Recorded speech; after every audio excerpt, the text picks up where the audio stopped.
ওয়ালাইকুম আসসালাম। বড় ভাই কেমন আছেন? আলহামদুলিল্লাহ ভালো। আমি তো আপনাদের এলাকায় আসলাম, এসে দেখলাম যে আপনি খেতে কাজ করতেছেন। তো সেটা ক্ষেতটা আপনার?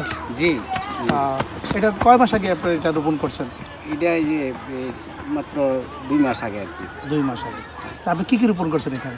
এখানে রোপণ করছি এই যে মূলা শাক, লাল শাক, আচ্ছা তারপরে কিছু ওই যে ফলের গাছও লাগাইছি, আচ্ছা আম কাঁঠালের গাছ। আচ্ছা।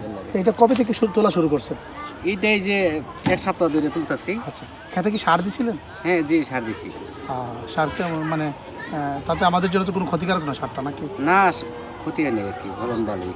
ফলন ভালো হয়েছে না? জি। এটা মানে সারটা দিচ্ছেন কেন, কি কাজের জন্য? সার দিছি একটু ফসলটা একটু একটু মানে দ্রুত দ্রুত যেন বাড়ার জন্য হয়ে যায় বা আর কি। দ্রুত হয়ে যায়। হ্যাঁ, এই জন্য আর কি। আচ্ছা, এটা যে আপনি করেন তাতে কি আপনার অলসতা আসে না, মানে আলস্য আসে না?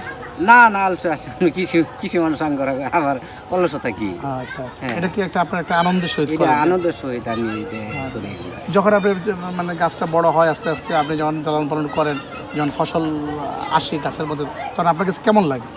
আনন্দ লাগে আর কি, ভালো লাগে যে ফসল ভালো হয়েছে, আঙ্গর আনন্দ আনন্দ লাগে। আচ্ছা, তা আপনি যে এই বয়সে যে এটা করতেছেন, আপনার যে মনের সাহস, আনন্দ সব কিছু মিলে যে করেন, তাতে কি আপনি অনেক ভালো লাগে না? জি, ভালো লাগে। আচ্ছা, যখন বাজারে নিয়ে যান, যখন বিক্রি করেন, তখন আর কেমন লাগে, মানে আরও ভালো লাগে না?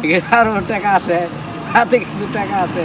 তাই যে আপনি কি মনে হয় যে আপনি যেরকম করেন, যদি আমাদের আরও বড় ভাইয়েরা যদি এরকম ঘরে বসে না থেকে যদি করতো, তাহলে কি আমাদের জন্য কী হতো? হ্যাঁ, সবারই ভালো ভালো হইতো। হ্যাঁ, সবারই ভালো। সবার উপকার আসতো না? হ্যাঁ, সবারই উপকার তাইলে তরি তরকারির দাম অনেকটা একটা আমাদের আওতার ভিতরে থাকতো, হ্যাঁ, হাতের ভিতরে থাকতো। তাই না? জি।